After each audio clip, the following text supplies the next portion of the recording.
Good evening, everyone. Thank you for joining us for the Sports and Society Dialogues, an initiative of the Sports Law and Policy Center in collaboration with BIC, where we explore issues at the intersection of sports, law, policy, and society. Today's topic is on the making of sporting cultures, of history, imperialism, and colonial responses. I'm happy to introduce you to our speakers for this evening. We have Dr. Ronojoy Sen, Senior Research Fellow at the South Asian Studies Program, National University of Singapore. He has a PhD in political science from the University of Chicago and studied history at Presidency College, Calcutta. He has held visiting fellowships at the National Endowment for Democracy, Washington, D.C., East-West Center, Washington, D.C., and the International Olympic Museum in Lausanne, Switzerland. He's also worked with leading Indian newspapers for over a decade, most recently as an editor for the Times of India. Dr. Sen regularly writes for newspapers, journals, and is also the author of the books titled Articles of Faith, Religion, Secularism, and the Indian Supreme Court, and his latest book, Nation at Play, A History of Sport in India. Our next speaker is Professor Mike Cronin, who is Academic Director of Boston College, Ireland. He was educated at the University of Kent and was awarded his DPhil at Oxford University. He has published widely on various aspects of Irish history and is a renowned scholar in the area of sport. He is the regular media commentator on aspects of Irish sporting history. Professor Cronin has developed a series of major public history projects based around topics of Irish relevance, including the 2008-12 Gaelic Athletic Association Oral History Project, and is developing a major online repository of real-time history project for the Irish Decade of Century Ireland. Our moderator for this evening is Shubham Jain, a research fellow at the Sports Law and Policy Center. He's also legal advisor to Fair Game UK and is also assisting with editing of the Handbook of Mega Sporting Events and Human Rights at the Center for Sport and Human Rights.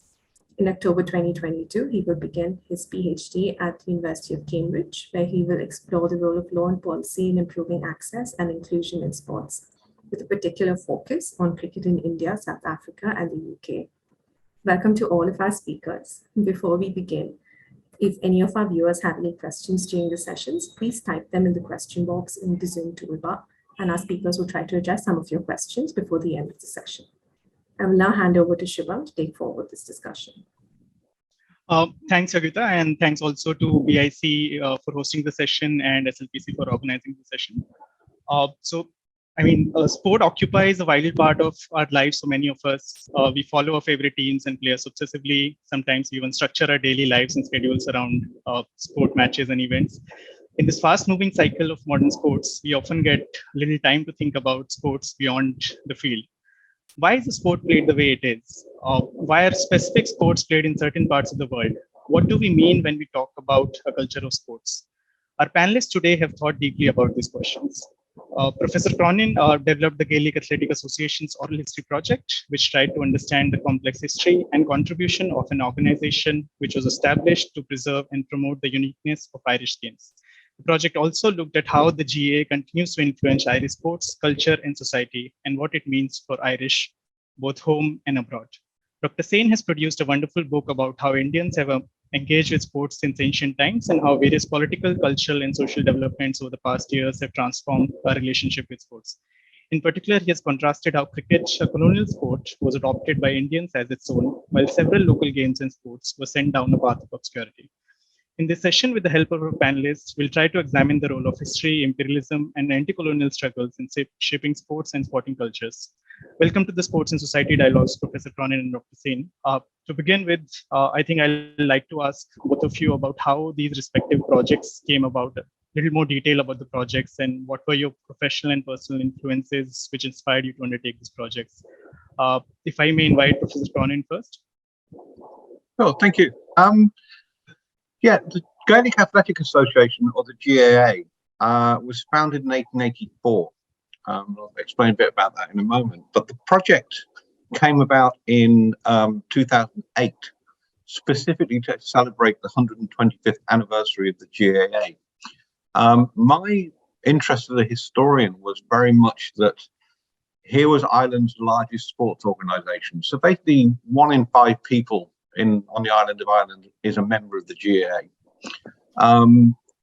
If you looked at its history to that point, it was like many sports organizations, its history was dominated by, political interfaces, great players, great teams, a very kind of traditional sporting history. The one thing I was particularly interested in is because the GAA is not a professional organization, its players are still, even in 2022, amateur. You have amateur players playing the final in the 2 games, Gaelic football and hurling, in Europe's 4th biggest stadium. So 83,500 people will pay to watch amateurs, which is quite unusual.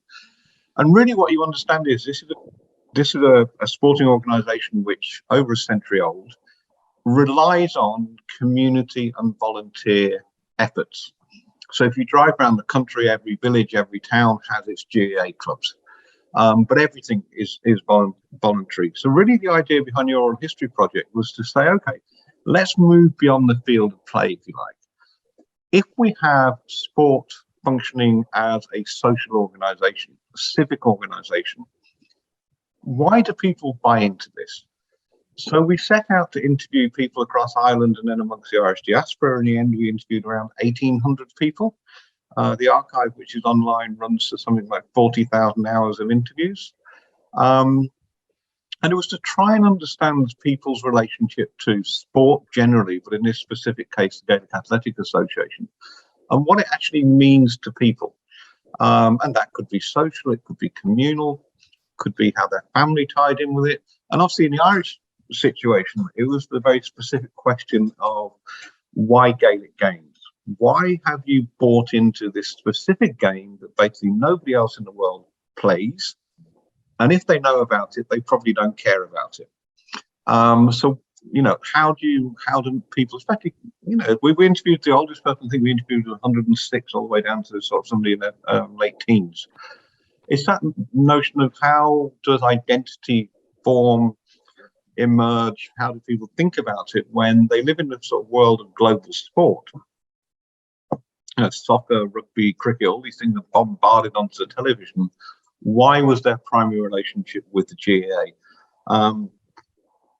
Which speaks to traditional sports. And just to finish this section, I think for people who don't know about the GAA, it critically works in the 1880s as a moment where, if you understand the modern sporting revolution begins some point in the 1860s, Ireland as part of Britain at that point, let alone empire, was being bombarded literally or importing British games. So the games that were really kind of flourishing in Ireland at that point were cricket. Cricket was huge in Ireland in the 19th century. Rugby had arrived and soccer had arrived. And basically what happened was people who were cultural and political nationalists argued that if in sport, as with many other things, Irish people just continued to consume British culture, then being Irish was a nothing. So Michael Cusack, who founded the GAA, specifically set out to invent or to recall Irish sports for Irish men. So he argued there was 2 main games: hurling, which is a stick and ball game, which has been played for about 2,000 years, very traditional Irish game, and Gaelic football, which he claimed was very old, but it wasn't. It was an invention, and it's a handling and kicking game. It's very much a mixture between soccer and rugby. But it means that what you have is this slight twist of Ireland having an indigenous sport, a traditional sport, if you like, but being set up in 1884 when there's been enough knowledge of how sports organizations work to create 2 team sports that are very, very popular. And I think that's one thing we might come back to in the discussion. Why do some sports work and some sports don't? Sports have got to be good to watch. It's got to be part of your cultural upbringing. I watched an American football game, kind of leaves me quite cold. Why? I didn't grow up with it. I'm not used to it. But also, I personally don't find it interesting to watch. It's too complex. Whereas you think about the kind of more normally, typically global games that are very, very popular. golf, tennis, soccer, wherever you want to go. They're incredibly simple. You know, the idea is to beat an opponent or to get a ball in golf from point A to point B.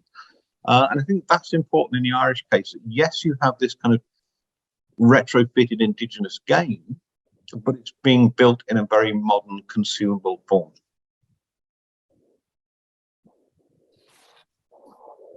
Yeah, thank you so much for that. That's very helpful to know. If I may ask Dr. Sain to sort of talk about in similar ways about your project.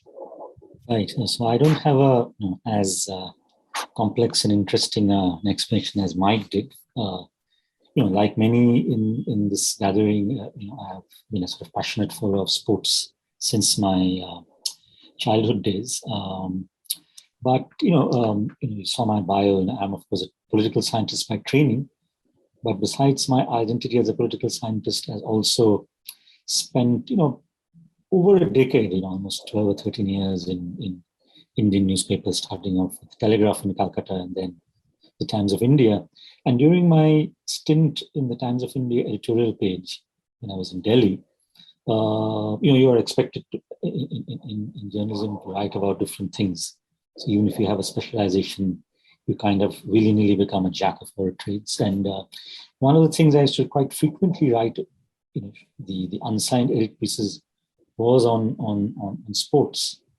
So sort of my passion in sports and this sort of developing sort of professional expertise, if you might call it, in writing in edits on sport, sort of made me think about of writing a history of sport. And of course, as many of you are aware, there are fine books on the history of Indian cricket. In fact, one going back to the 1830s, written by this Parsi gentleman called Shapurji Sorabji, who talks about the struggle between cricket and polo in the Maidans of Bombay. And of course, in the past 3 decades, we had some great books, including by Bangalore's own Ramachandra Guha and several others. But I did see a lacuna or a gap in a history of sports that, of course, looked at cricket, but also looked at the other sports and sort of went back, in time and sort of took a longue durée view. So to address this gap and combined, as I said, with my interest in sport, that's how the book project, which culminated in the book Nation at Play, came about. And I must add, before concluding, that the situation has changed, since I wrote my book. I don't ascribe the change to my book, but I think it was a coincidence that since the book came out, I think that was in 2015, you now see a lot more books on the other sports. You see books on wrestling, you see books on boxing in India, books on badminton. Many of them are biographies of famous sportsperson, but there are others that look at the sport in general, both historically as well as sociologically. And also, I might add what you see, besides these written products, you see a lot of films now being made. Some of them might be average, some of them are quite good, but the fact is that there are more films being made, Hindi films being made, as well as in regional cinema, on sporting events, on sporting heroes. So that too, I think there's been a diversification sort of beyond cricket. In fact, cricket films have somehow not been very popular, except I would say Lagan, which was somewhat different, wasn't a typical cricket film in that sense. I think some of the films or biopics on other sports have actually been more popular than the ones on cricket. That's definitely true. In fact, I can't even remember, I think apart from 83 in the recent times, no other cricket film have sort of been that popular probably.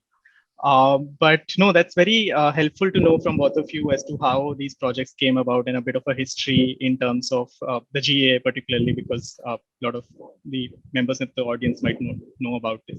So we'll obviously come to these projects and discussion a bit more in detail, specifically about cricket and about Gaelic sports.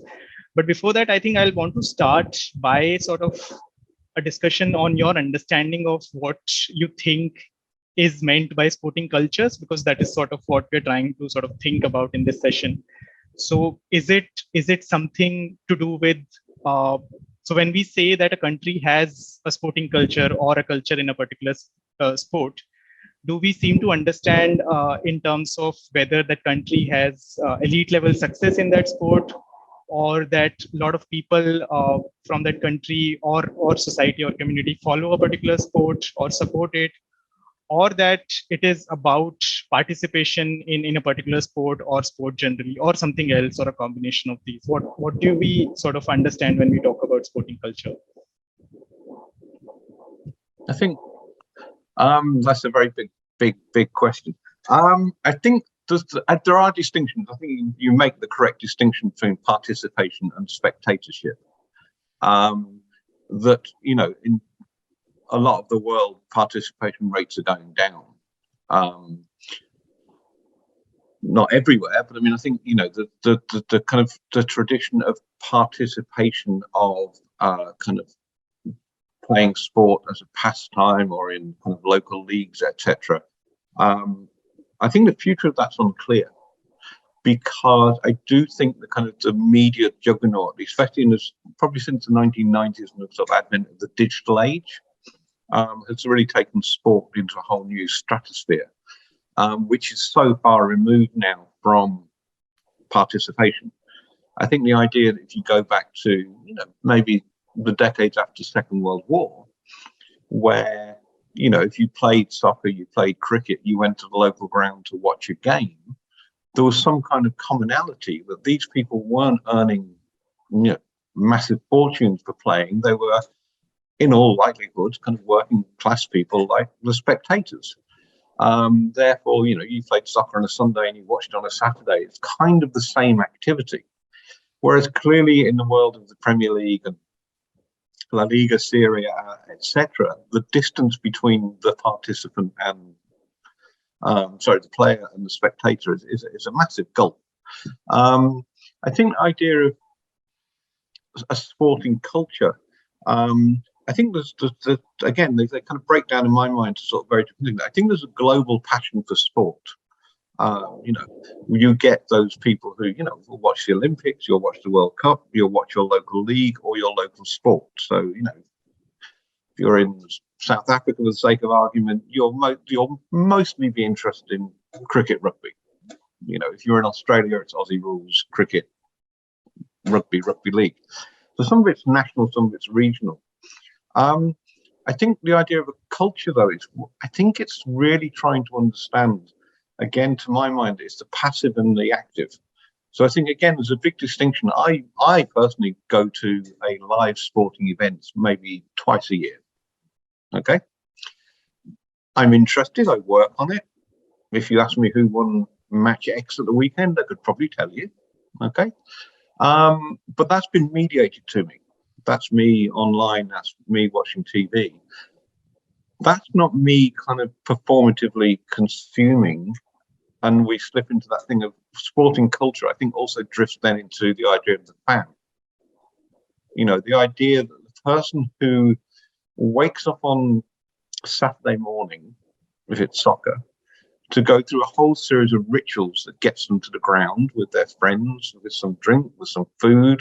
They stand or they sit in the same place, or they have the excitement of the away game. They are kind of, this has real meaning to them. This is something that is repeated week in, week out throughout their lives, quite often on the back of their father did it, their grandfather did it, their grandmother did it, whoever in the family. This is real, meaningful, personal and community stuff. And that is radically different to my experience of sport. So I think when you talk about sports culture, you've got to take a very kind of multifaceted view of it, that the way people consume sport will really kind of stratify how they relate to it. And I think, again, I know I'm always confused about the kind of the onslaught of digital media in recent years, where in a way there's more sport everywhere, and yet in some ways less people are watching it. And yet, again, I think the one thing when we talk about the sports world or we talk about sports culture, we've got to remember a lot of people simply don't care. And therefore, what we're talking about, we've really got to think about who's involved in this world. I think the great thing about sports culture is a very simple idea. It's the one space in life, in things we consume, where you don't know what's going to happen. You know, if I go and watch a movie, once I've established it's a thriller and there's a James Bond type character, although he's going to go through lots of awful things, he's going to win in the end. He's going to come through and succeed.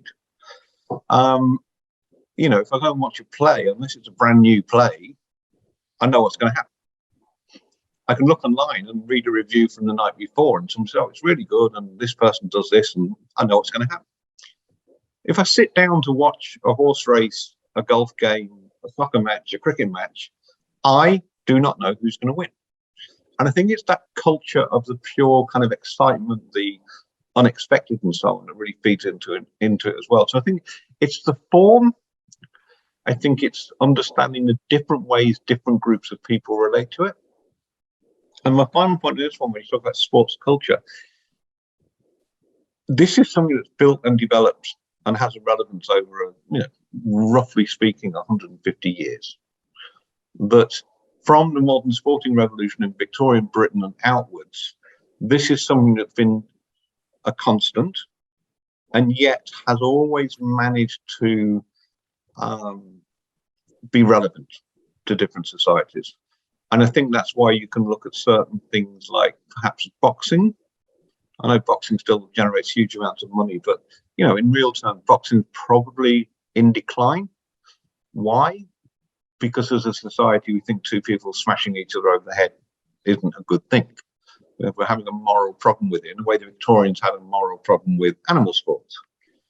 Whereas I think the major team sports around the world, apart from debates maybe in American football and rugby about concussion, they've continued, they've adapted, they've met the digital revolution, they met TV a generation before that.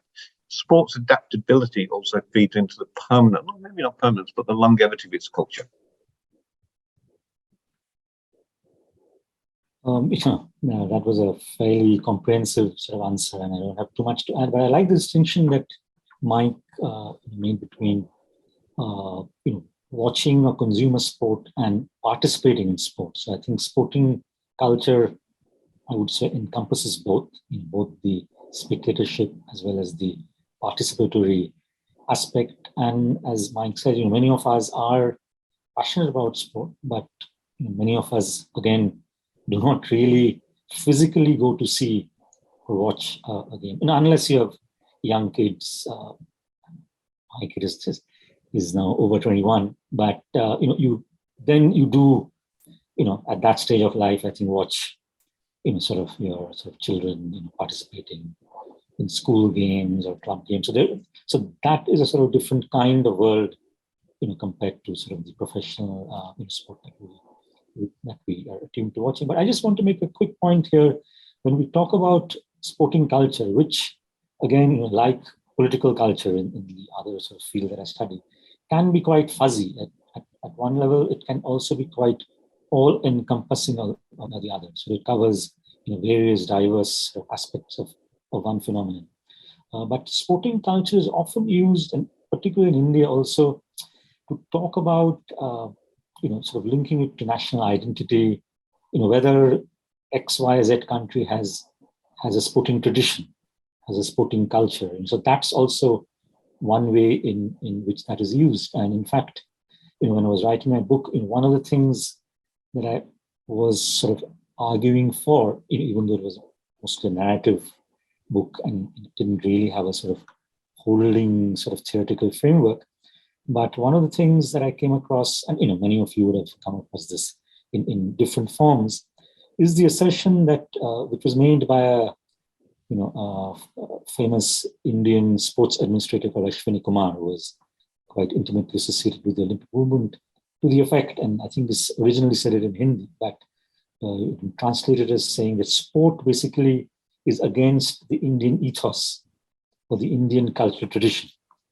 That was a point that Ashwini Kumar had made. And my book, in a way, was sort of a response to that, saying, you can't really make blanket statements of that. Of course, such statement was tied, as is by, when similar statements are made by others in India, linked to India's poor performance in international competition. So it's often kind of, people resort to that sort of cultural stereotype.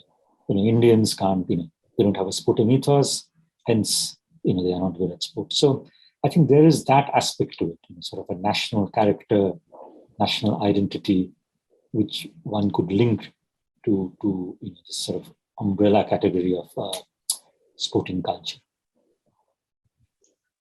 Yeah, thank you for that sort of comprehensive discussion on that. I think the whole sort of bit about sport on the one side being something that's quite uncertain, which is what Professor Cronin pointed out, and the fact that it's so intricately related to nationality is something that sort of makes it quite unique if we sort of compare it to any other human activity in that sense, right? Because nowhere else probably I can think of where you sort of divide activity on the basis of nationality in the way that we do in sports, and nobody, no other field sort of can sort of boast that they are day in and day out, what they do is so uncertain that keeps up the excitement and people engage. So I think that sort of background is helpful in understanding why we sort of have this discussion in terms of how these cultures are built and how these cultures came about to be the way that they are in present, or how they might develop in future, for instance. So I think it might be helpful to sort of look back a bit in terms of how the society has engaged with sport, in terms of where does the modern idea of sport originate, and how it reaches the way it is today. We talked about how the digital age sort of in the past 20 or 30 years has completely transformed the idea of sport in terms of making it sort of more distinctive between the participant and the viewer. But going even beyond that, if sort of you like to discuss a bit on where does this idea originate generally in Ireland, in India particularly, and how this came to be transformed from just a pastime or people just playing among themselves to something that is sort of being traded in millions, and a lot of people are watching, and it's a big business sort of. I think that will be helpful to sort of understand a bit more. I mean, just thinking, I'll start with Ireland and then kind of maybe build it out. I mean, I think the whole idea of team sports, particularly emerging in the Victorian era in the UK, and include Ireland in that, is to do with leisure time. That you have just, there's a series of historical kind of moments. The creation of leisure time would be one, kind of urbanization in Britain, all those kind of big building blocks that allow various forms of leisure, and it's not just sport to take place. I think what's interesting is that you have a situation whereby the spread of sport is not, I think it's not just a participatory level, it's also the creation of spectatorship, that when sport becomes commercialized, or it's a performative way of Britishness taking place around, the imperial world. And I think what happens is that you have built into that, because again, step back, where the origins of the major team sports emerge from the public schools, that you have various notions of kind of masculinity and behavior that are built into sport. Following the orders of the captain, obeying the referee and the rules. It's about order, it's about gentleness. And I think when you look at that, switching to the Irish situation is quite radical, that somebody sits there and says, I'm going to kind of reboot these ancient Irish sports so that people are Irish, not British. And yet within that, they completely accept the idea of rules, masculinity, gentleness, etc. And interestingly, in the Irish case, amateurism as a purest form of sport. And I think that's been one interesting thing about the kind of historical growth of sport, is that, yes, it changes in many ways, mainly external factors such as the media radio, TV, newspapers, digital, etc. But the core of sports, I think the interesting thing is when you kind of move forward through the spread of sport, is the way that we can look now at this multi-billion-dollar industry, which has all the things we touched on, kind of identity, nationalism, regionalism, internationalism wrapped around it. Eye-watering transfer charges, eye-watering incomes, etc., etc. And yet, at the end of every game, round of applause, we all shake hands. God forbid anybody is offensive towards the umpire or the referee. But we have a sporting form that, at one level, if I took somebody from the 1870s and dropped them into 2022 to an EPL game or an IPL game, it would be completely unrecognisable to them. The way the media, the razzmatazz of the players, but there would be certain core elements that would be familiar. The games don't look that different. It's still somebody hitting a cricket ball, amassing some runs, the other person trying to beat them. But there's still codes of bodily behaviour. There's still codes of gentlemanliness. There's still codes of order, of obeying the referee and so on, the rules, the importance of rules, governing bodies. So I think it's an interesting idea that for all the historical ways that sports emerges and then change, many of the founding principles are exactly as they were at the outset. But that in a way, we're now in the 21st century living with or performing notions of Victorian masculinity. And that's, I think, one of the kind of the interesting things about sport, that it's, for all the kind of, I was talking earlier about the unpredictability of the score, who's going to win, we also know there's certain things that are red line issues. You know, you don't walk up and thump the umpire in the face. That's going to be the end of your career. And I don't know, I think it's the orderliness, those kind of long legacies about the way sport is performed are very, very important. Yeah, I think Mike has very rightly pointed out to the centrality of leisure, the sort of notion of leisure and leisure time, which is a necessity, a corollary for the growth of sport, and that's sort of tied to 19th century in Britain as well as Europe, where you have the Industrial Revolution taking place. You have the 5-day weeks. You have the notion of leisure for the workers. So you have games, etc. on Saturday, Sunday being sort of the day to go to church, etc. You don't really have something similar happening in India. You don't have that sort of abrupt rupture. You do have industries appearing, but not in the way that it happens in Europe and Britain. So I think in India, the process is far more gradual. Initially, it's only the elites who have the time to take up various sports. And, in my book, I sort of go back to the epics, to the Mahabharata. And, it's basically the princely class, the court around the ruler, which is usually, taking part in pastimes like archery, hunting, etc. And you don't really have much by way of accounts of so-called commoners doing that.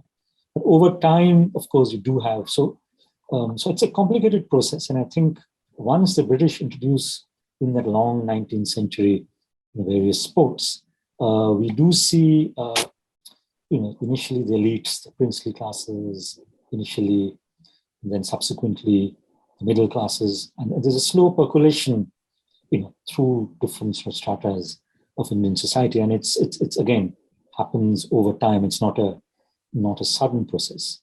Second thing I found what Mike was very interesting in saying, that there is also that sort of code of conduct, right? Where after a hard-fought game, usually you shake hands, and you always have some recalcitrants who might not do so, but they are usually penalized. So you also have systems of penalizing people who don't abide by that code. And here, I'd like to refer to a quite interesting work by the sociologist Norbert Elias, who's worked on different aspects, but he's also worked on sports and how he sort of describes it as a gradual civilizing process. And I'm sort of using Elias's words. And he talks about how, sport in a way is a symbolic representation of non-violent, non-military forms of competition. So 2-3 centuries ago, there was much more tolerance for bloodletting, more violent kind of sports. And Mike mentioned how in Victorian society there was a sort of turning away from animal sports, which often could be quite violent, bloody. And so I think Elias is a idea. I kind of like this idea where there is this gradual sort of transformation from the sort of the violent nature of sports to a more rule-bound, code-bound sports. And you can see that in sports like Mike mentioned boxing, right? Boxing was quite a bloody affair, and sort of even back in the 60s, 70s, when you had someone like Muhammad Ali, and in fact, Ali, later in his life suffered from, these sort of grievous blows. And in fact, there's, I think, one particular, sort of blow in the ring, which analysts have put forward, I think was a Joe Frazier punch that, had Ali's, I think, head turning almost 90 degrees, which might have been one of the primary contributions later to the sort of disabilities that he suffered from. So even boxing now, at least not in sort of professional boxing, but in Olympic boxing, we do have these head guards and things like that. So there is a process of trying to make sport as sort of sanitized and less bloody to phrase over time. So I think that's also important in the way sports not only gets transformed, but also gets, I think, popularized beyond a sort of certain group, both sort of elites as well as the professionals. And you can see the same thing happening in sports like wrestling, which could be very violent at one point and life-threatening. But now, when you watch Olympic wrestling, you don't really see major injuries. Of course, professional wrestling is a different ballgame. Much of it is staged, one could argue, when people are thrown out of the ring, etc. But by and large, I think most sports have put in place, different safeguards, different rules to make it, both safe for the participant as well as, more palatable to the consumer or the spectator. I think that's very sort of enlightening in terms of how the culture has developed and how the history has developed, and how I think the overall idea being that sport takes from the society, as well as I think the society taking it from the sport, in terms of how the whole civilizing mission sort of, or the rights mission that we have seen in the recent sort of years in trying to make sports more safe, which is sports borrowing from how we sort of view that society should be, and that nobody should be hurting or leading to a situation where somebody is grievously hurt in participating in a leisure activity. And also, I think sports impacting the society in other ways. So both an upstream and a downstream in that way. So I think that once we have sort of discussed and established that, and now I think is when we can come to the specific context of sport and colonialism and imperialism, and how whatever has happened in the past sort of 200 or 300 years in both Ireland and India can be discussed as a case of political interference in sports, so to say. Like what we are speaking now is more of a sort of custodian interference, or the society sort of engaging with the sport. But I think what makes things interesting is how the politics interact with the sport, and how whoever is the sort of ruling or the governing class of the day try to use sport as a mechanism to sort of achieve their own ends. And probably I'll invite Dr. Sen first this time to sort of give a background on how the British tried to use sports as a medium, and how the sort of people responded, and what their interaction sort of led to, and how that leads us to certain sports becoming popular and certain sports being lost to history. Right. Yeah. Okay. I don't mind going first this time. Mike has already talked about sort of the ethics, and particularly in Victorian England, you had this sort of code of masculinity and being sort of sporting, etc. And these were ideas which were transported across the globe through the medium of the British Empire. And in my book and in my work, I've sort of identified, at least in the Indian, or this could be even generalizable, sort of in the imperial context, sort of three main kind of vehicles of how sport is spread through the British Empire. And one is by the military and soldiers.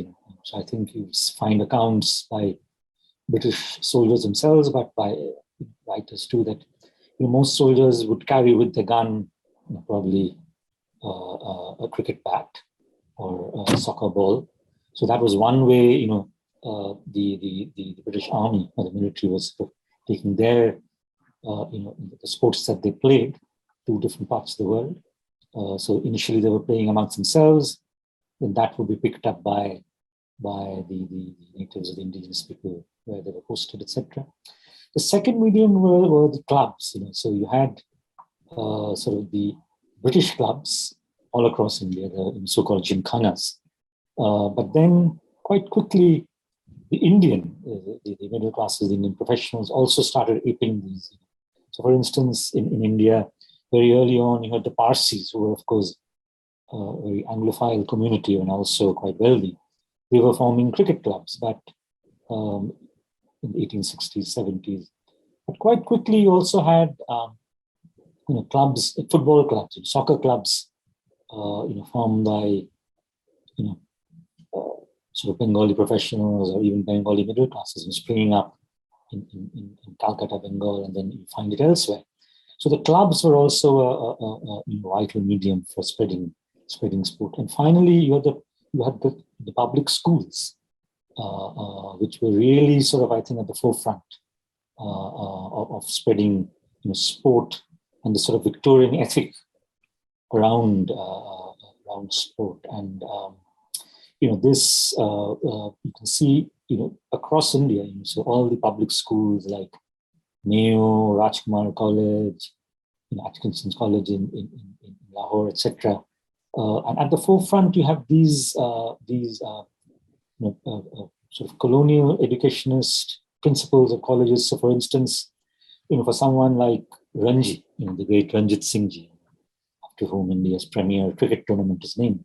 Of course, he never really played for India. He represented England because he was playing his sort of cricket at the end of the 19th century. He learned his cricket in Rajkumar College in Rajkot and was schooled by this principal of Rajkumar College, a man named Chester McNafton. Then again, you had someone like this missionary in Tyndale Biscoe, who was very prominent in spreading soccer and other British sports like rowing in Kashmir. So you had these figures who were also, I think, at the forefront of spreading this ethic. And this was important because sport was made part of the educational curriculum. So even if you did not want to, and you have records of a lot of the elites and Indian princes in particular, they wanted nothing to do with physical activities, but they were literally forced to do so by these British administrators. So I would say that there is sort of three sort of locus or loci of in sports: the soldiers / military, the clubs, initially British, but then the Indians were aping it, and then the public schools and educationists. I think to build on that, I think Ronojoy made a perfect point. I mean, one thing about the history of sport and sport now is essentially it's institutionalized. That you have in the Victorian era the realization that if you want to play your cricket regularly or your soccer or whatever game it might be, you've got to be organized. So you do have, as touched on there, the organization of clubs, the impact of schools, which is a fixed setting, colleges, and so on. Clearly, in terms of the longer kind of political question, is once you have clubs, you have governing bodies. So, quite often through history, largely unelected people run sport. And I think what happened, just to dwell on the Irish case for a moment, obviously, former colleague of mine, the rugby historian, Tony Collins, who's looked at football codes around the world, he makes his kind of historical answer in a way to the question of why do different nations play different sports. His answer has always been, in a way, whatever arrives first. So if cricket arrives first, or rugby, whatever the game may be, that's probably the one that's closest tied to the national culture. And you can see that, you know, one of the clear examples is the dominance of New Zealand rugby over New Zealand cricket, for example. Ireland's an unusual case because cricket, rugby, soccer were all alive and well and living in Ireland before the GAA was even dreamt up as an idea. It comes in explicitly, as I've said, to be a performative sporting part of Irish nationalist culture in a very political capital P sense. And amazingly, within the first 16 years of existence, by the end of the 1800s, the GAA has become the biggest sport in Ireland. It's completely destroyed cricket. It takes cricket and nearly 100 years to recover. Rugby retreats into elite schools and doesn't really have a strength outside of those. And soccer relies on pretty much the major cities on the island, namely Belfast and Dublin, and are largely linked to works teams. Okay. Why does the GAA work so well? It does something I think is quite unique in sporting culture in that political act.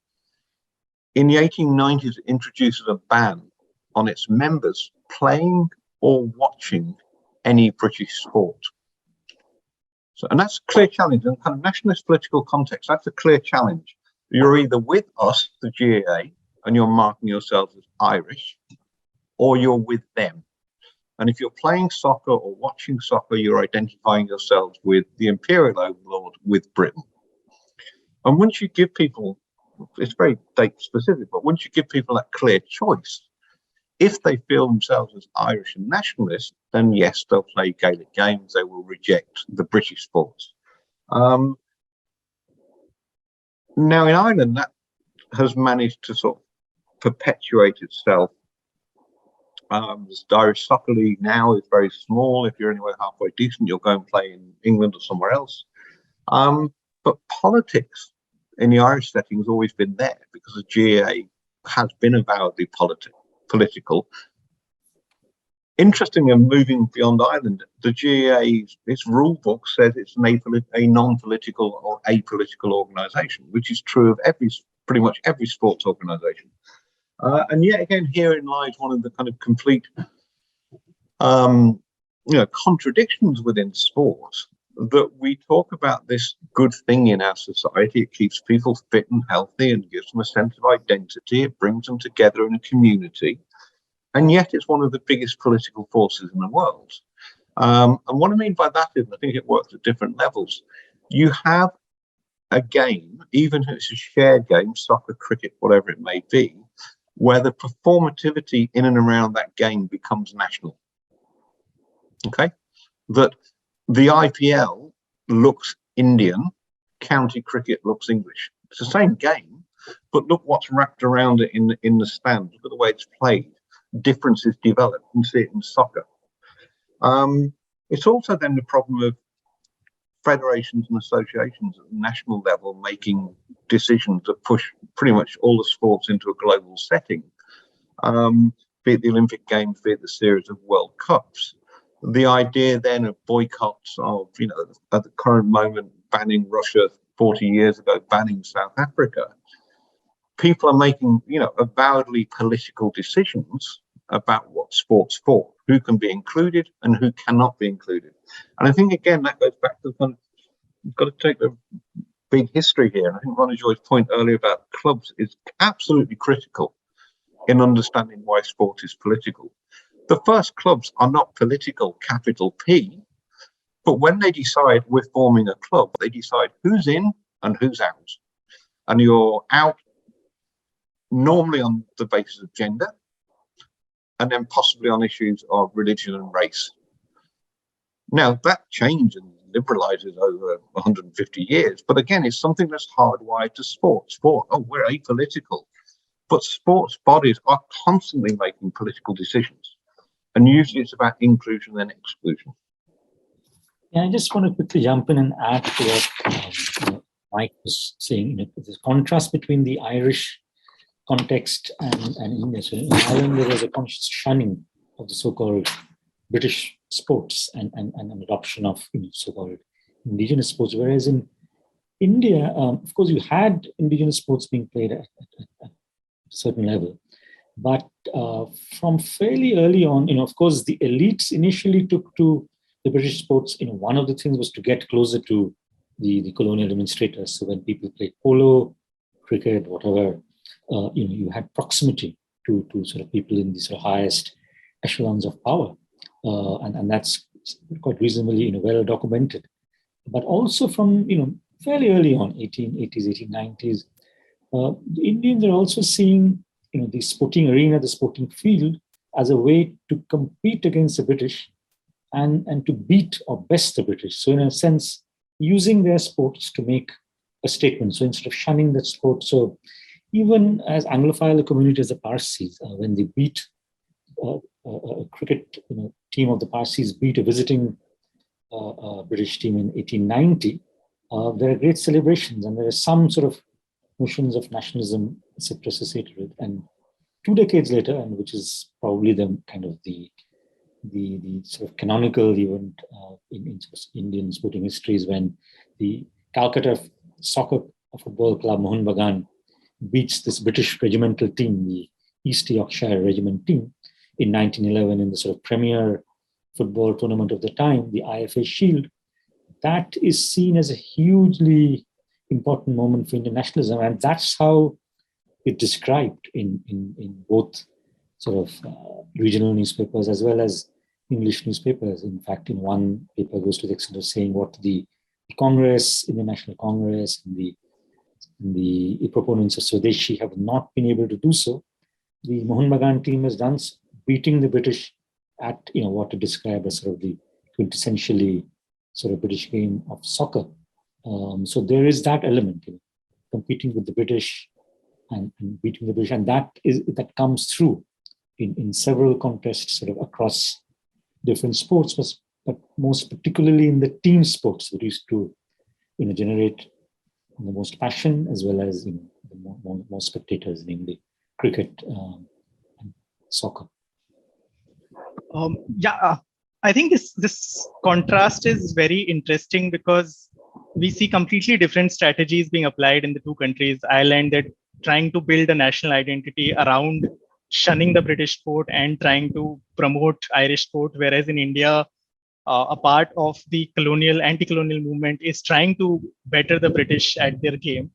So I think a question that arises at this time is, and this is sort of to both of you, as to why the other thing did not happen in the respective country. In Ireland, why did they not, for instance, try to do the same thing as was done in India, trying to beat the British at their games? Or in India, why did they not try to see the playing of British sports by Indians as something that was falling into their trap and instead trying to promote indigenous sport, for instance? So is there sort of any thoughts on why the other thing did not happen in either country?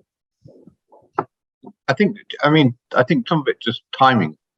But clearly the sporting revolution, 1860s, 70s, 80s, coincides perfectly with the rise of kind of an Irish nationalist movement, which is really going somewhere.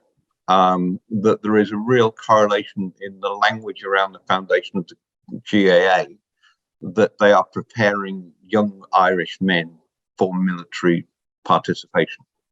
Okay, it might take another 25 years, but you are in that sense that this is real. It's also possible because yes, rugby and soccer have arrived, but they're not yet kind of fully professionalized. There's not an Irish soccer team in the British League, for example. So it's at the early stage. So I think some of it is just the pure timing of it. It also fits in at the point where, alongside the rejection of British sport, you've got the cultural revival. So you've got the rejection of British theatre, you've got the rejection of British drama. So, within the cultural revival, it throws up figures like Lady Gregory, like John Millington Synge, like W.B. Yeats, the whole idea there will be an Irish theatre for Irish people. and that's either plays written by Irish men and women or plays performed in the Irish language. So you're clearly, it's part of a much wider kind of rejection, and it's really kind of moving into that push for political freedom from the UK. So I think that's my sense of where sport is different in the Indian case. Ronojoy will have more on the Indian one, but it's just that, as it were, British control of Ireland, which is always radically different anyway, because proximity, geographic proximity, history, race, all kinds of issues. But by the time you get to the 1880s, it's starting to fracture.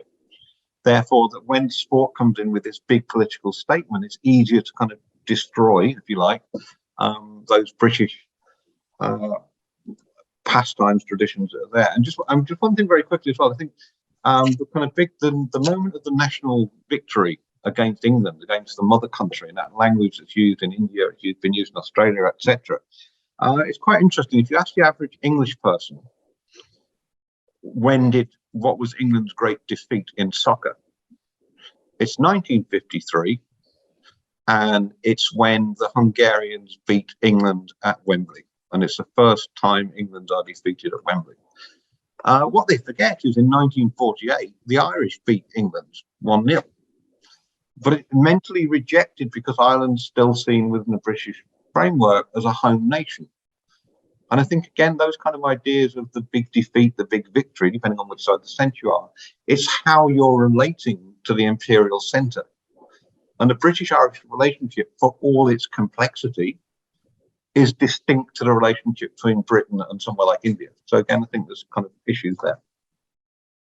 Yeah, I mean, I don't have a very good answer to the why this contrast happens. Of course, Ireland and India and their nationalisms have their own very peculiar histories, and Ireland's also due to the sort of proximity to England, and there are various other issues. But I think in India, the elites who were initially at the sort of the forefront of nationalism, the Indian National Congress, etc., were, I think, to some extent far too steeped in the sort of British sort of social political culture, and so it was kind of natural for them to adopt and even valorize this people, Indians taking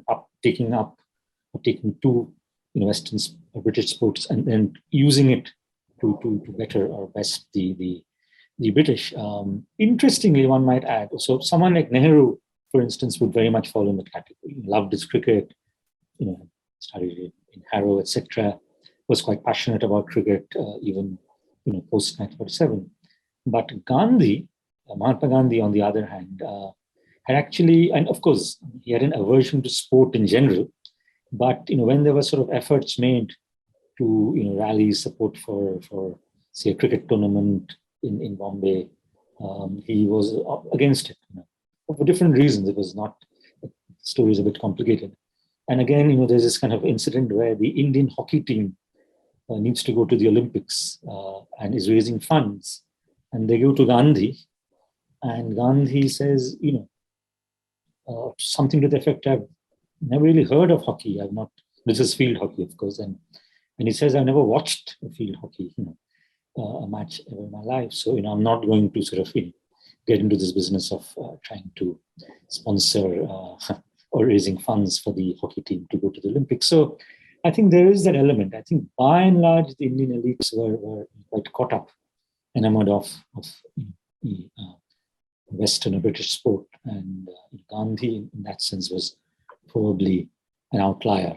Although we do see efforts at popularizing indigenous sport in pockets of India, but they never really took on a pan-Indian form, and neither did they garner the kind of popularity or say press coverage, etc., that Indian teams, when they were successful, had were able to say in cricket or soccer or hockey. Right. So just one last question on this sort of trying to look back into the past bit is, so we've discussed the Indian and the Irish examples in detail. Just was wondering if both of you in your experiences have come across sort of similar examples elsewhere in the world, where, for instance, what happened in Ireland, where that was used as a means to sort of promote nationalism and sort of argue against the whole colonial apparatus. Something similar happened elsewhere in the world, and similarly, trying to beat the Britishers or any other colonial power at their own game, being used as a means of anti-colonial struggle happening in different places in the world. So it'll be helpful to have those examples. There are. I think that the Irish case is very unique, where the sport is conceived as political. I think probably the nearest comparison in terms of an indigenous game that takes on huge meaning is probably Australian rules football, which is, it's, in its simplest form, it's just invented as a kind of a form of winter training for cricket players. But as Aussie rules grows, it becomes so wrapped up in kind of white Australian hypermasculinity, mateship, all these kind of ideas that are crystallized within, in a way, excessive Australian identities, but it's there. I think the US case is far more complex. You will read certain works that talk about American exceptionalism and try and position baseball and American football as an explicit rejection of Britishness. It doesn't really work for me. America's been independent for too long by the time modern sport arrives. I think they're natural adaptations. I think British culture has been rejected long before sport starts. I think it's more interesting that what you see is in the development of American sport, a process very akin to what happens in Britain, a big input from schools and colleges, and American football emerges from the colleges. Why? Chronologically, a small group of colleges in the northeast of America are having an argument in the 1870s about whether they're playing a handling game or a kicking game, both of which have been codified in Britain by that point as rugby and soccer. In a way, they can't make up their minds, and Walter Camp adapts it, and you end up with American football. But there's various points before that where you can clearly say Yale are playing soccer, Harvard are playing rugby. But I don't think it's not a colonial moment or an anti-colonial moment. So I think America, we do have to kind of park to one side as kind of exceptional. Yeah, I agree with in general with what Mike said. I think the American example has been interpreted as a rejection of British sports, but I think the story is more complicated than that. I think the sort of Indian or the South Asian example of the colonized trying to sort of beat the British at their own game. I think I haven't come across sort of specific instances like, say, the 1911 Bonbagan game, but I've found similar sentiments in the so-called Commonwealth, where beating a visiting team from Britain is a big deal, and that could sort of translate into some kind of, if not nationalistic sentiments, but contributes to national pride. So I think that model is not so uncommon. Although I would, if you sort of press me, I might be hard pressed to sort of come up with concrete examples. But I've found these similar instances. Not that I've sort of gone looking out for them, but I think that sentiment is there in other parts of the empire. Yeah, thank you for that. And I think the US example is definitely interesting because we do in popular debates see that sort of narrative that it was a sort of rejection, but it's interesting to know. Yeah, just one thing very quickly. I think that kind of, as it were, not framing it the kind of the victory over the mother country. I think it also flows two ways. That I think you have the victory which is in the home country, but I think also given post-Second World War immigration from colonial nations into the UK, you also have really significant victories against the mother country in the mother country.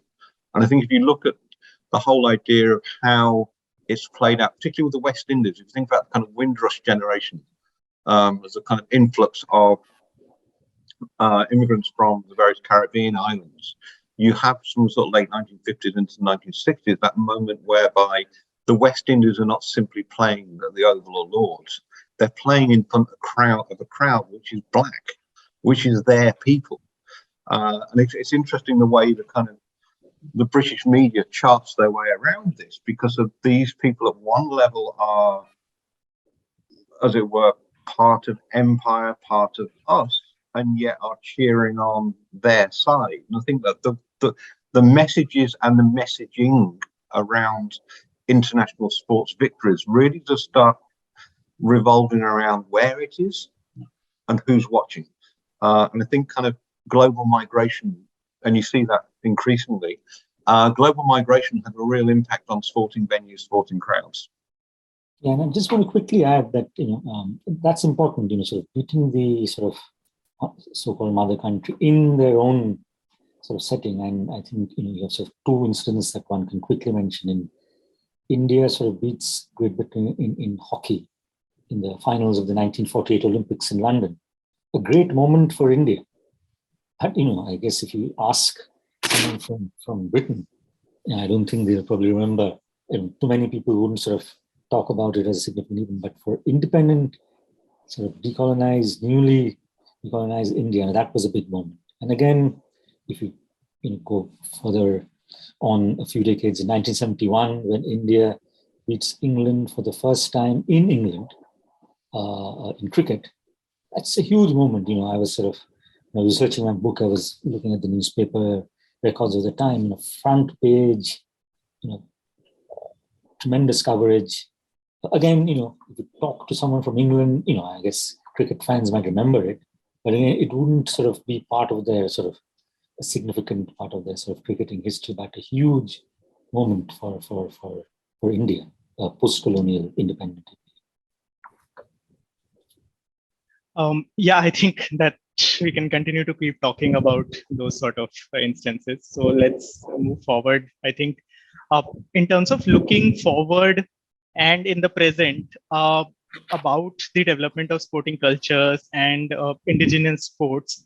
So we do know that the Gaelic Athletic Association sort of is there. It sort of promotes Irish sports. It's going great from what I understand, etc.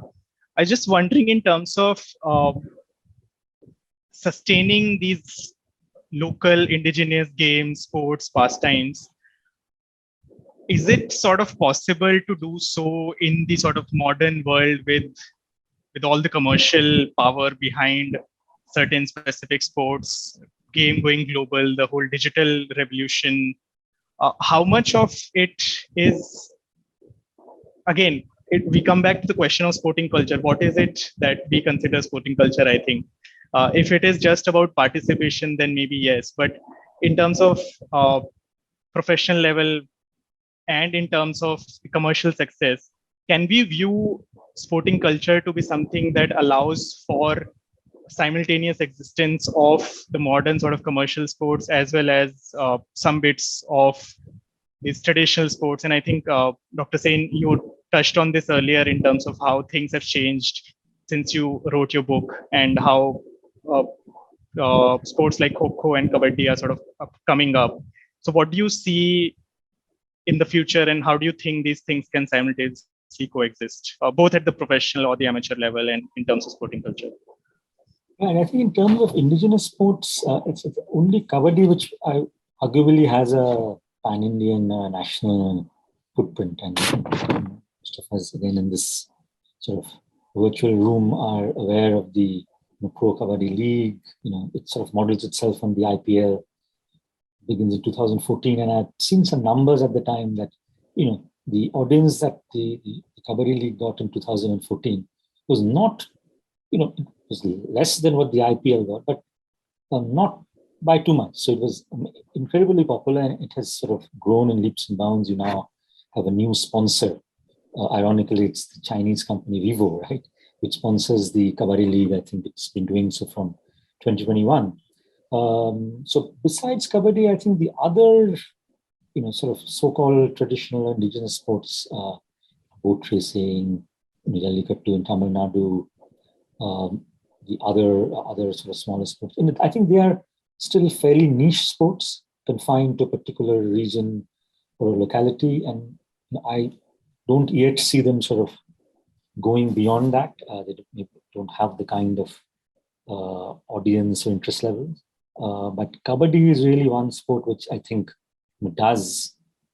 is played and watched by vast segments of India's population. Although I don't, see it as sort of challenging the popularity of, cricket in the near future. But it does have, sort of potential to be a national a sport that's widely watched and played nationally. Yeah, I think just take a step back. The Gaelic Athletic Association was really worried in the late 1980s, 1990s when the Irish soccer team started qualifying for major international tournaments. So the 88 championships in Europe, the 1990 and 1994 World Cup. And I think they had nightmares that, little 11-year-old boys would start wearing green jerseys and playing soccer. And what they did was they readjusted their corporate structure. And they actually traveled around the world and went off to places like Liverpool and the Boston Red Sox, and they went to the IOC. How does modern sport work and sell? And they weren't trying to sell Gaelic games to the world. They weren't trying to compete with the NFL or anything crazy. They were just trying to assure their own space. Net results, if you go back to that period in the 1980s, 1990s when they were worried, because their biggest income at that point was gate receipts, they only allowed 4 games a year to go onto TV. They wanted people in the grounds. The one thing they learned from the challenge of soccer was you've got to be on TV.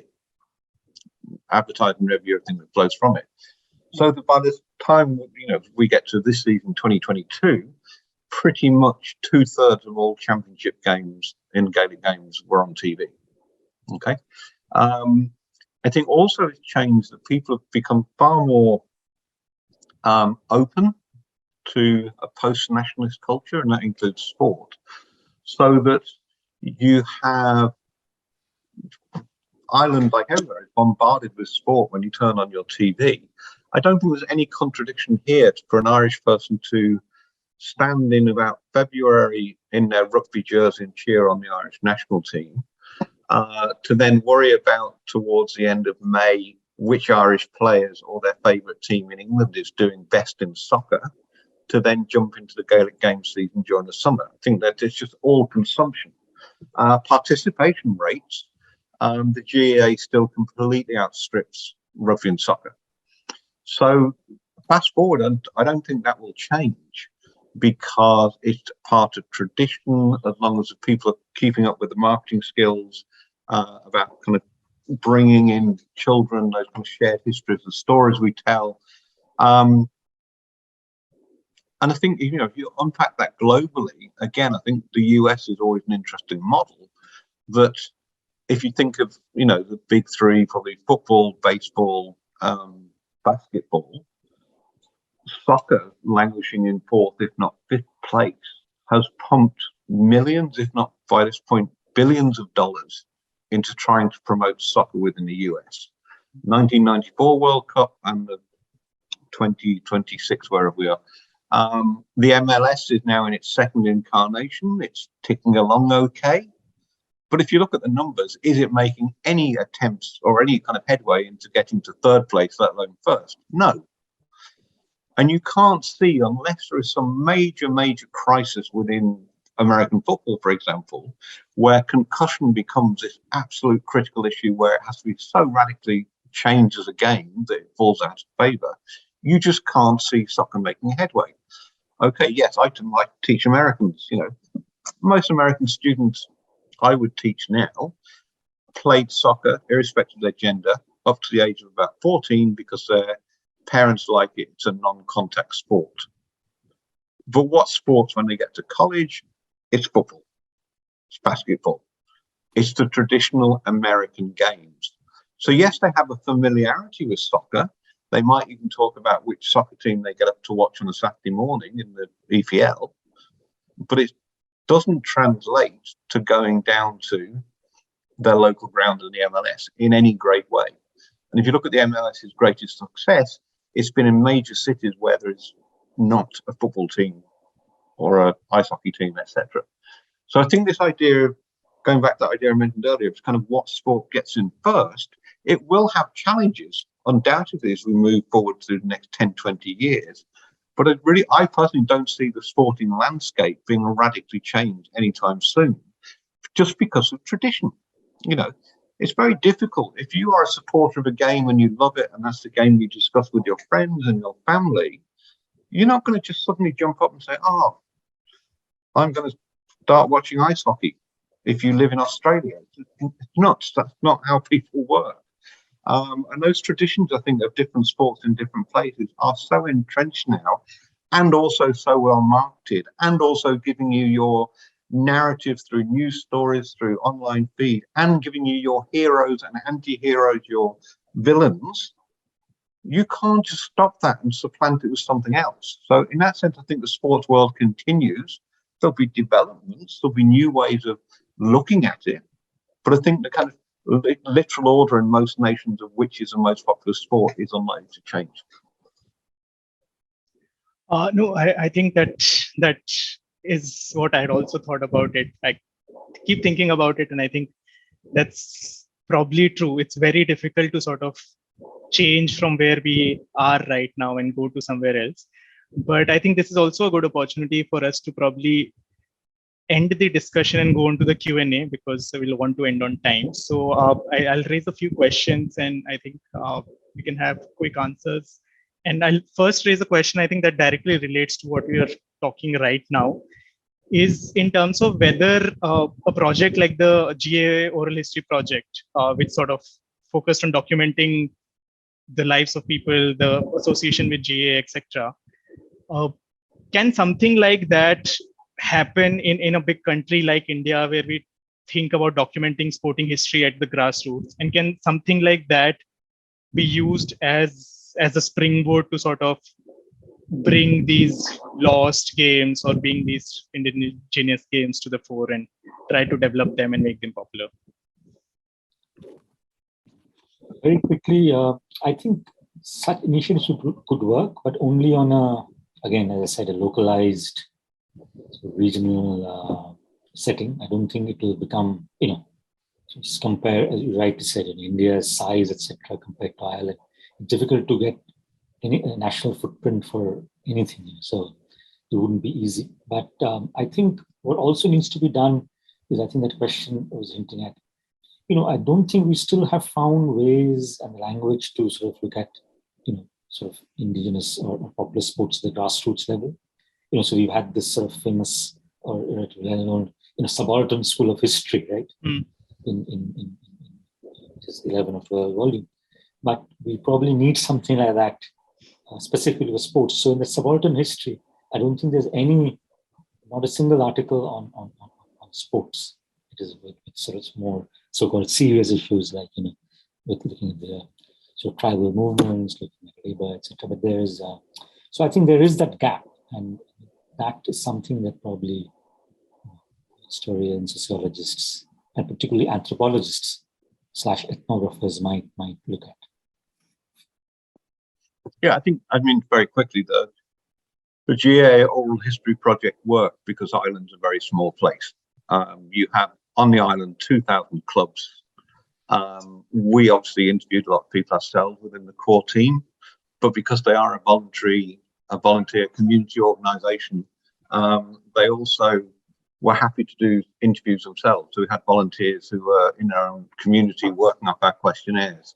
So in that sense, it's scale is important. I mean, I think it's scale and also the type of organisation. I think it's very difficult to do with professional sport because it's about access, and certainly Ireland helps because it's tiny. Yeah, that's true. So I think the next question is something that we have discussed in terms of how the entire sporting project has been quite political in various different forms, in how the sort of players interact with it, how the administrators interact with it, and how the sort of colonial apparatus interacts with it. So I think the question is more in terms of modern sports, which is if the panelists do the panelists agree that elite sports persons have a duty to remain neutral on political and social issues and not use their social capital to simply support the ruling class, especially in cases where they have no business of making a public statement? I don't know whether I can just quickly step in and say, I think in India, and in fact, I've been working on a paper with a couple of scholars who work on social media and looking at sort of specifically the phenomenon that's mentioned, tweets, sort of uniform tweets. Exactly. The same tweets by famous sports persons, supporting, maybe a government initiative or something like that. And I think in India, there that can often happen because sports persons are quite deeply sort of involved and have a deep relationship with the state.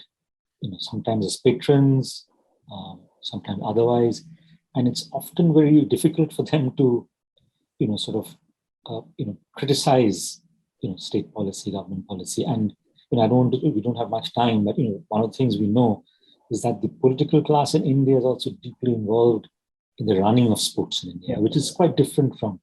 So, cricket, for example, if you look at the various state boards as well as the national, the BCCI, you have, either politicians or relatives or nephews or sons of, and I'm not taking names of very prominent politicians in the position. So it's very difficult for a cricketer or another sports person to, say something critical because, their place in the team might be on the line or, hypothetically, I'm not saying that might happen, but I think there is that sort of fear of being critical of the state. I don't know whether that's sort of translates into other sporting cultures and nations. You might have a view on that.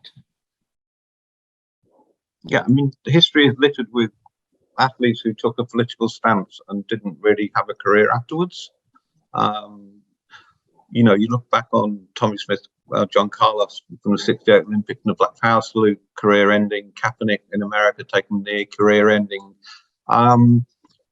There's a real, sports are kind of a very closed world, and all those kind of rules we were talking about earlier are not just simply about rules how you conduct yourself on the field of play. They're quite often, for most modern contemporary athletes, they're contractual rules about your salary. And if you misbehave, even if it's a political cause you believe in, that's going to create real problems. And I think you see that within the kind of real questions around Qatar hosting the World Cup. I think, any right-minded person will have deep concerns about that and what's gone on in and around it on human rights issues, on migrant workers and so on. But equally, I can't see it. There's not going to be a single professional footballer who's going to put their hand up and say, I'm not going, because that is going to create real problems for their, future employment, their income, and so on and so forth. I think something like the chair of the Norwegian FA, who stood up in the FIFA meeting and called it out, was brilliant. But I think it's for administrators to make those stances, I think, rather than athletes. Again, I think the one of the problems with athletes, we kind of, I was always kind of interested, we imbue athletes with all these kind of values. They should kind of be well behaved, they should be correct, they should follow the rules, they should, be purely formed, perfect individuals, and in a way have the correct political views on everything. The average athlete's 22 years old and done little else with their life, and yet we're asking them to behave as if they're Nelson Mandela mixed with Socrates kind of thing. It's not real. And I think that's why, while the sports world has all this kind of media power, the people who occupy that space are not necessarily the kinds of people, for various reasons, who can become, outspokenly politically activist. I think there's one interesting thing you mentioned there is about how it's for the administrators to stand up. And I think Dr. Sen already pointed out how that's perhaps totally impossible in India, given how the administrators is sort of completely captured in some sense by the political class. So that presents another set of problems, but yeah, not for now to discuss. And I think we have the last question from one of our viewers today is about more sort of historical question, I think, which is in what ways have the political conflict in with the UK and the time during the Troubles affected the sport culture in Ireland and Northern Ireland, respectively? Sort of, is there a distinction in terms of how those two boats went about their sporting cultures? Very quickly, without turning into a 3-hour lecture. Clearly, the issue around the history of sport on this island is that between 1916 1923 in the south, what is now the Republic, you had a war against the British. Between 1968 and 1998, you had a long-running sectarian conflict that involved the British state forces. In a way, the remarkable thing is sport continued. Both those periods are littered with examples of sports people being politically active, being killed, being imprisoned. I think where it comes down to it, once we get through those longer periods, it's actually about identity politics. That because of the historical roots of something like the GAA and then the history of Ireland politically, its relationship with Britain, sport is largely, not completely, divided along sectarian lines. That if I tomorrow met a Catholic, if I on Monday met a Catholic in Northern Ireland and said, "Did you watch the game?" the implied question is, "Did I watch the GAA?" Whereas with a Protestant, it's more likely to be rugby.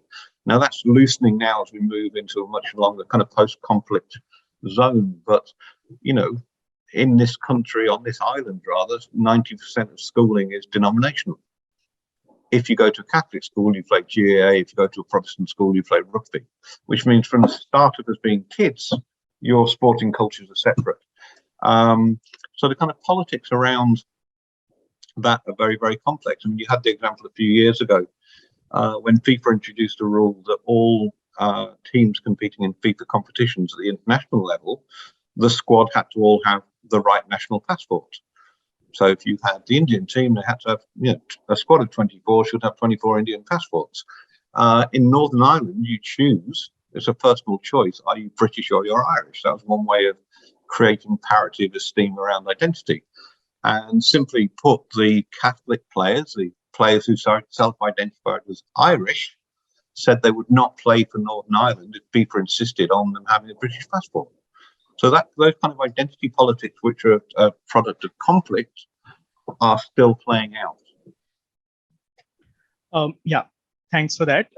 I think two more questions have come in. I'll just combine them and ask you if you could sort of answer in the next couple of minutes or so.